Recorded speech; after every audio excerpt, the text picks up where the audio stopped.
Bharatiya Janata party को, देश के बच्चों को अगर उपद्रवी कहेंगे, क्योंकि इनके नेताओं के बयान हैं अभी तक, अब तो ये अनशन तुड़वाने भी पहुंच गए, चाइनीज एजेंट कहते थे।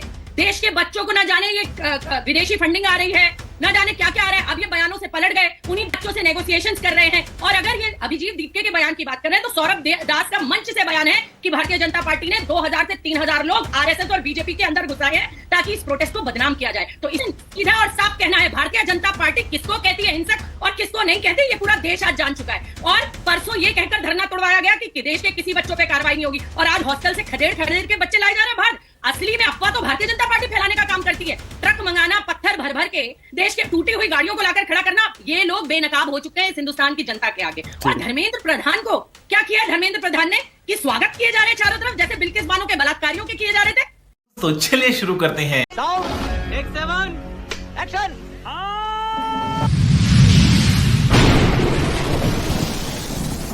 डॉली शर्मा, कांग्रेस पार्टी का स्टैंड क्या है? क्या किसी भी प्रोटेस्टर्स के खिलाफ कोई कार्रवाई नहीं होनी चाहिए, चाहे हिंसा की हो, क्रिमिनल बैकग्राउंड हो या ना हो? डॉली, अब गर्दा उड़ेगा भैया। देखिए, मैं मानव जी एक वीडियो दिखाना चाहती हूँ। ये वीडियो आपने भी देखी होगी, बड़ी वायरल हो रही है। हाँ, हमने दिखाई भी है। ये बच्चों को किस तरीके से गाली देकर मार रहा है एक व्यक्ति, गाजियाबाद का ही है ये व्यक्ति। मानव जी मार रहा है, गाली दे रहा है, नाम पूछ रहा है, जात पूछ रहा है, मुल्ला हो क्या ये कह रहा है, खुले तौर पर गाजियाबाद में घूम रहा है। इसे कब पकड़ेंगे?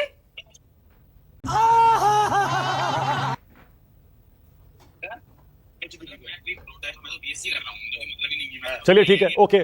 पर जो बाकी हिंसा हुई उसका क्या? एक और बात, मैं अभी यहाँ पर आपको पढ़ के सुनाना चाहती हूँ जो पुलिस अलग अलग जगह कह रही है। ये बोल रहे हैं, अरे AK-47 हो या कुछ भी हो, देश के बच्चों के ऊपर पुलिस दागना, ये तुम्हें किसने हक दिया है और किसकी नाक के नीचे ये हो रहा है? हर एक व्यक्ति जिम्मेदार है जिसने देश के बच्चों के ऊपर ये गोलियां दागी हैं, पैलेट गन दागे हैं, पत्थरों के ट्रक बुलाए हैं, टूटी हुई गाड़ियां खड़ी की गई हैं, पुलिस को शीशे तोड़ते हुए पाया गया है।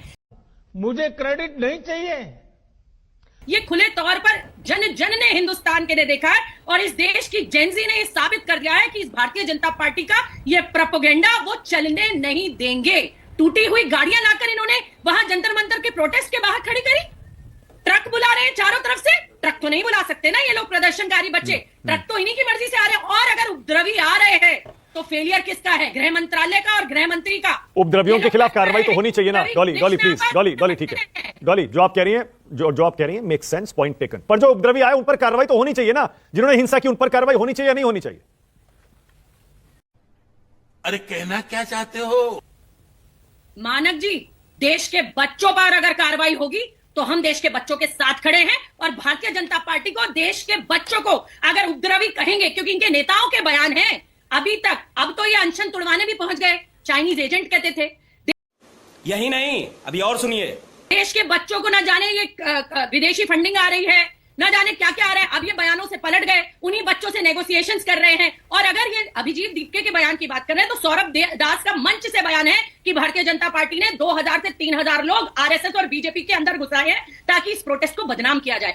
क्या बात है सर, क्या बात है सर, क्या बात, ये बात है। तो इस पर ये क्या कहेंगे? और ये जो लड़का है ना जो मैंने वीडियो में दिखाया है, ये खुले तौर पर भारतीय जनता पार्टी का पाला हुआ गुंडा है, जिसकी तस्वीरें रेखा गुप्ता के साथ है, जिसकी तस्वीरें योगी आदित्यनाथ के साथ है, और भारतीय जनता पार्टी के बड़े बड़े। ठीक है, ओके, मैं फिर से पूछ रहा हूं,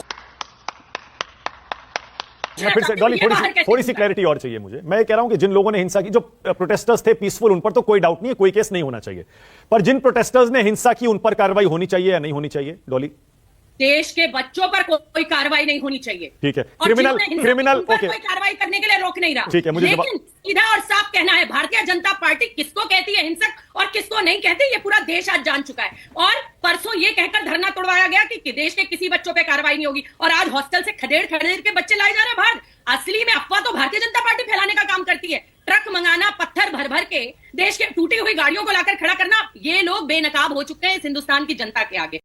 ये बड़ी अच्छी बात कही आप। और धर्मेंद्र प्रधान को क्या किया है धर्मेंद्र प्रधान ने कि स्वागत किए जा रहे हैं चारों तरफ, जैसे बिल्किस बानो के बलात्कारियों के किए जा रहे थे। ये देश का लोकतंत्र है, और ये देश के इस युवा को आप दिखाना चाहते हो। अजय आलोक बोलिए, और अजय आलोक, बच्चों की जान गई है धर्मेंद्र। ठीक है, और अजय मैं आपको सबके सब चोर हैं साले। फिर से पढ़ के सुना रहा हूं। डॉली 1 सेकंड, एक सेकंड, बचाने के लिए। डॉली 1 सेकंड, बस एक सेकंड।